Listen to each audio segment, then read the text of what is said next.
श्रीमान् वेङ्कटनाथार्य कवितार्किकेसरी वेदान्ताचार्यवर्यो मे सन्निधत्तां सदा हृदि श्रीमत्कृष्णसमाह्वाय नमो यामनसूनवे यत्कटाक्षैकलक्ष्याणां सुलभश्रीधरः सदा. சுவாமி பெரியவாச்சான் பிள்ளை அவரை பற்றி சொல்லணும் அப்படின்னா சொல்லிகிட்டே இருக்கலாம். அவ்வளோ பெரிய வைபவம் உள்ளவர். ராமஸ்ய தட்சிண பாகுன்னு சொல்கிற மாதிரி டம்பிள்ளைக்கு வலதுகரம் போல இருந்தவர். ஒரு சர்வஜித்து வருஷத்தில் ஆவணி மாதம் கிருஷ்ணாஷ்டமி ரோஹி நட்சத்திரத்தில் தஞ்சாவூர் பக்கத்தில் திருவள்ளியங்குடிக்கு பக்கத்தில் சங்கநல்லூர்னு ஒரு திவதேசத்தில் இருந்தார். திருவள்ளியங்குடிங்கிறது திவதேசம், சங்கநல்லூருங்கிறது பக்கத்தில் இருக்க ஒரு ஸ்ரீ கிராமம், சின்ன கிராமம். அதில் பிரம்மணோத்தமர் யாமுனாச்சாரியாருக்கும் நாச்சியாரம்மாக்கும் அவதாரம் பண்ணவர். என்ன விசேஷம் சுவாமி அப்படின்னா, 4000 திவ்ய பிரபந்தத்துக்கும் ஒரே ஒருத்தர் வியாக்கியானம் பண்ணியிருக்காருன்னா அது பெரியவாச்சான் பிள்ளை மட்டும்தான். மற்ற எல்லாருமே அங்கே இங்கேயுமா கொஞ்சம் கொஞ்சமாக வியாக்கியானம் பண்ணியிருந்தாலும் 4000த்துக்கும் வியாக்கியானம் பண்ணது சுவாமி பெரியவாச்சான் பிள்ளை மட்டும்தான். அதில் என்ன விசேஷம் அப்படின்னா, எல்லா ஆச்சாரியர்களும் பல ஆச்சாரியர்கள் கிரந்தம் பண்ணியிருந்தாலும் 90% எல்லாம் சம்ஸ்கிருதத்துலேயும் முரட்டு தமிழ்களையும் முரட்டு சம்ஸ்கிருதத்துலேயும் பண்ணும்போது சுவாமி பெரியவாச்சான் பிள்ளை மட்டும்தான் காரிய கருணைன்னு சொல்கிற மாதிரி நிறைய மணிப்பிரவாளத்தில், அதாவது எளிய தமிழ்களையும் மணிப்பிரவாளத்திலையும் வியாக்கியானம் அனுகிரகம் பண்ணவர். நீங்கள் தமிழ்ன்றதை விட ஆழ்வாரோட பாசுரங்களோட சுவையை அனுபவிக்கணும் அப்படின்னா பெரியவாச்சான் பிள்ளை வியாக்கியானத்தை விட்டால் வேறு கதி இல்லைன்னு தான் சொல்லணும். இப்போ நம்பிள்ளைன்றவர் ஈடு 36,000 படின்னு திருவாய்மொழிக்கு சாதிச்சிருக்கார். அப்புறம் திருவிரத்தத்துக்கு சாதிச்சிருக்கார், கண்ணினம் சிறுத்தாம்புக்கு சாதிச்சிருக்கார்.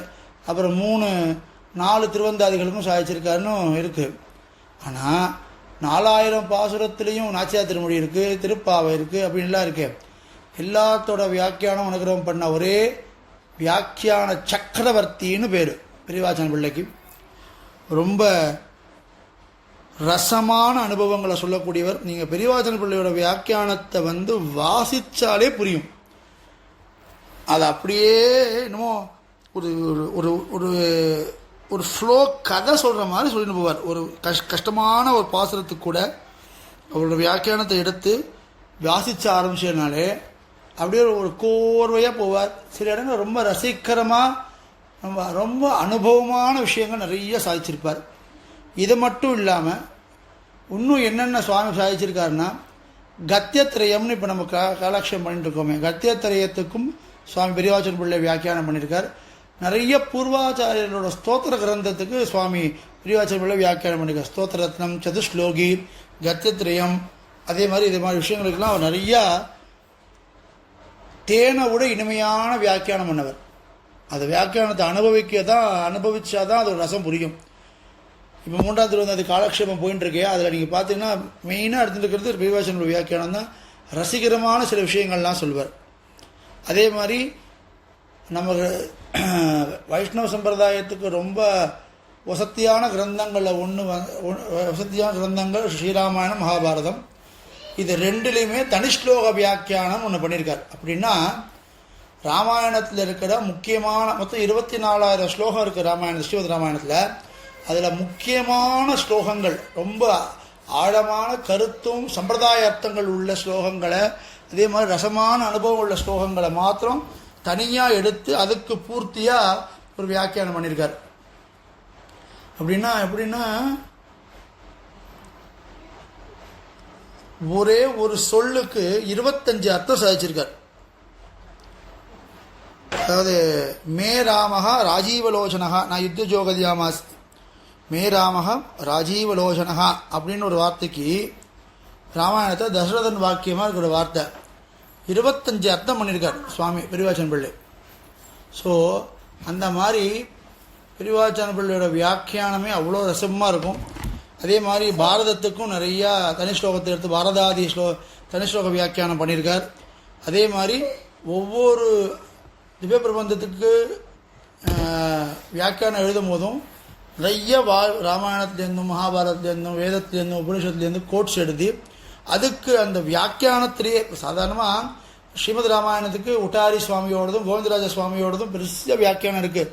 ஒவ்வொரு ஸ்லோகத்துக்கும் வியாக்கியானம் பண்ணியிருக்காருனாலும் நம்ம பூர்வாச்சாரியர்கள்லாம் வியாக்கியானம் பிரபந்த வியாக்கியானம் பண்ணும்போது அதில் இந்த ராமாயண ஸ்லோகத்தை எடுத்து உதாகரித்து அதுக்கு ஒரு வியாக்கியானம் கொடுத்தான்னா அது அப்படி இருக்கும். அப்படி ஒரு அனுபவமா அப்படின்னு நம்மளால் அப்படியே விளவெடுத்து போயிடும். அப்படி இருக்கும் அனுபவம். அதே மாதிரி ரகசிய கிரந்தங்கள் மாணிக்க மாலை அப்படின்னா நிறைய ரகசிய கதிரங்கள் நிறைய சாதிச்சிருக்கார். இந்த ஆச்சாரியனை தவிர 4000 திவ்ய பிரபந்தத்துக்கும் வியாக்கியானம். இப்போ நம்ம 4000 திவ்ய பிரபந்தம் கற்றுக்கணும் அப்படின்னா அது வியாக்கியானம் தெரிஞ்சுக்கணும், அர்த்தம் தெரியணும் அப்படின்னா பெரியவாச்சான் பிள்ளையை விட்டால் வேறு கதியே இல்லை. அப்படிப்பட்டவர் தான் சுவாமி பெரியவாச்சான் பிள்ளை. இதை தவிர ஒரு முக்கியமான ஒரு கிரந்தம் பெரியவாச்சான் பிள்ளை சாதிச்சிருக்கார். அது என்னன்னா அபயப்பிரதான சாரம். ஸ்ரீமத் ராமாயணத்தோட முக்கியமான கட்டம் எது அப்படின்னா ஸ்ரீ விபீஷண சரணாகதி தான். அந்த விபீஷண சரணாகதியோட ஒவ்வொரு ஸ்லோகத்தையும் எடுத்து எடுத்து அபயப்பிரதான சாரம்னு ஒரு வியாக்கியான கிரந்தம் சாதிச்சிருக்கார். விபீஷண சரணாகதியை பூர்த்தியாக எக்ஸ்பிளைன் பண்ணியிருக்கிறதுல சரணாகதினா என்ன, அது எப்படி பண்ணணும், யார் பண்ண முடியும், அதுக்கு இந்த ராமாயண ஸ்லோகத்தை எப்படிலாம் ராமன் அதுக்கு சரணாகதியை காட்டியிருக்கான் அப்படிங்கிறத அவ்வளவு அனுபவமாக ரசமாக சாதிச்சிருக்கார். அபயப்பிரதான சாரம்னு ஒரு அற்புதமான கிரந்தம். இதே பேரில் சுவாமி தேசிகன் அட்டகாசமான ஒரு கிரந்தம் சாதிச்சிருக்கார். ரகசிய கிரந்தங்கள் அதுவும் ஒன்று. அபயப்பிரதான சாரம் தான் அதுக்கும் பேர். ஸோ ரொம்ப ரசமான அனுபவத்தை சுவாமி தேசிகன் தான் சாதிச்சிருக்கார். இந்த பெரியவாச்சான பிள்ளைய இன்னொரு பேர் சொல்வார், ஸ்ரீராமாயண பெருக்கர்னு ஒரு பேர் உண்டு. ஏன்னா ராமாயணத்து மேலே அவ்வளோ ஊற்று அவ்வளோ இதோடு செய்யக்கூடியவர். அதனால் இது ஒரு விஷயம். இன்னொன்று, பெரியவாச்சான பிள்ளையோட வைபவத்தை சொல்கிறதுக்கு ஒரு முக்கியமான ஒரு கதை ஒன்று இருக்குது. 2 கதை இருக்குது. 2 கதையும் சொல்கிறேன். இது நம்பிள்ளை வரும்போது முதல் கதையை சொல்கிறேன். இப்போ பெரியவாச்சான பிள்ளை கதையில் ஒரு முக்கியமான விஷயம் என்னென்னா, திருவாய்மொழிக்கு மொத்தம் 5 வியாக்கியானங்கள் இருக்குது. பெரிய கிரந்தம் திருவாய்மொழி, பகவத் விஷயம்னு பேர் அதுக்கு. அதுக்கு மொத்தம் 5 வியாக்கியானம் இருக்குது. 6000 படி, 9000 படி, 12000 படி, 24000 படி, ஈடு 36000 படி. இதில் 24000 படி அப்படிங்கிறது தான் சுவாமி பெரியவாச்சான் பிள்ளை சாதிச்சது. ஒரு படி அப்படின்னா 32 அக்ஷரம் இருந்தால் அது பேர் ஒரு படி. அது மாதிரி 24000 32 அக்ஷரம் இருக்கிறது 24000 படி. அது இப்போ கூட பாருங்க, ராமாயணத்தில் 24000 ஸ்லோகங்கள் இருக்குது. சுவாமி பெரியவாச்சான் பிள்ளை சாதிச்ச பகவத் விஷயத்தோட வியாக்கியானத்துக்கும் 24000 படி கணக்கில் இருக்குது. அவரோட சிஷ்யர், பெரியவாச்சான் பிள்ளையோட சிஷ்யர் வாதிகேசரி அழகியமணமான பெருமாள் ஜீயர், அந்த வருஷம் சாதிச்சதான் 12000 படி.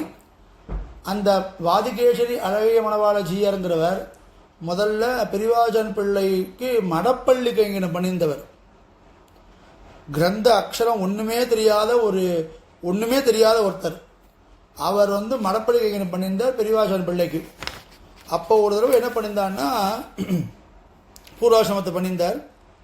அப்போது ஒரு 4-5 பண்டிதாள்கள் பெரியவாச்சான் பிள்ளையோட ஆசிரமத்தை உட்காந்து ஏதோ விவாதம் பண்ணியிருந்தார். ஏதோ ஒரு புஸ்தகத்தை வச்சு பேசியிருந்தா உடனே அந்த வாதிகேசரி அழகியமானவஜியர் கேட்டார், என்ன புஸ்தகம் வச்சுருக்கேன்னு கேட்டிருக்கார். அவளுக்கு இவன் படிக்காத வருதவனும், இவர் வாதிகேசரி சுவாமி படிக்காத வருதவனும். அதனால் அவர் என்ன சொன்னால், அவனை மேல் இருக்கிற அந்த ஏளனத்தினால சரி என்ன படிக்கிறேன்னா, முசல கிசலயம் அப்படின்னு ஒரு புஸ்தகம் படிக்கிறோன்ட்டா. முசல கிசலயம் அப்படின்னா உலக்க கொழுந்துன்னு பேர். இந்த புஸ்தகத்தை வச்சு படிச்சுட்டு இருக்கோம் சொல்லியிருக்கா. இதை போய் பெரியவாச்சான் பிள்ளை கேட்ட அந்த வாதிகேசரி சொல்லும் போது, என்ன வாதிகேசரிஜியை சொல்லும் போது, அப்படி ஒரு புஸ்தகம் கிடையாது, அவள் உன்னை அவமானப்படுத்தியிருக்கான்னு பெரியவாச்சான் பிள்ளை சாதிக்கிறார். அதுக்கு அந்த வாதிகேசரி சொல்கிறார், என்னை எப்படியாவது நீங்கள் தான் வித்வான் ஆக்கணும்னு அவர் காலில் விழுந்து நமஸ்காரம் பண்ணுறார். அந்த பெரியவாச்சான் பிள்ளையோட அனுகிரகத்தினால மட்டுமே அந்த வாதிகேசரின்ற சாதாரண ஒன்றுமே தெரியாமல் இருந்தவர் பெரிய வித்வானாகி அதே பேரில் முசலக்கு சலயம்ன்ற பேர்லேயே ஒரு கிரந்தத்தை சாதித்தார். தன்னுடைய தத்துவ நிரூபணம் ஒரு கிரந்தத்தில் ஆரம்பத்தில் இதுதான் சாதிக்கிறார்.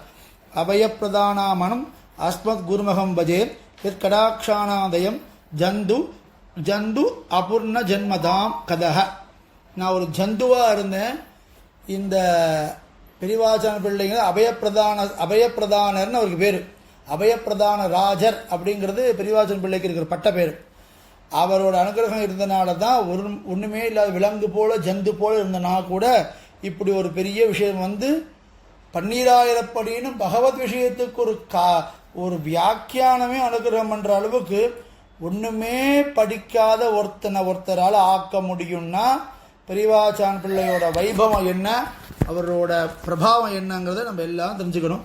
பெரியவாச்சான் பிள்ளை திருவடிகளே சரணம். வேதாந்தேசன் திருவடிகளே சரணம். அஸ்மத் ஆச்சாரியன் திருவடிகளே சரணம்.